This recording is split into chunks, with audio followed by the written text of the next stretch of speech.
my gaze touches upon the horizon, discovering that everything is in its place, sublime in its imperfection. I am inclined to lose myself along the paths, listening to the noises of creation, filling my eyes with the incorruptible colors. This is where the cycle of life is renewed.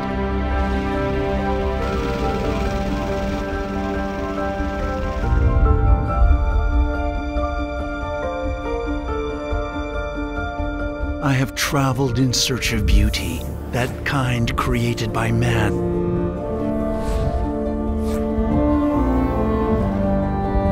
And yet I have chosen this place to meditate and find inspiration.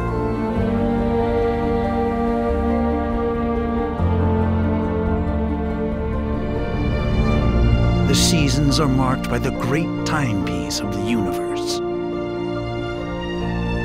One can grow here, respecting creation, the flow of time and the balance of all things.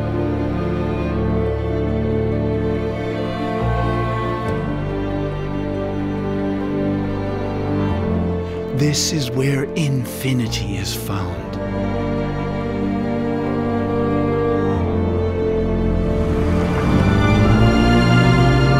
And it is from here where one decides to leave each time for a new adventure.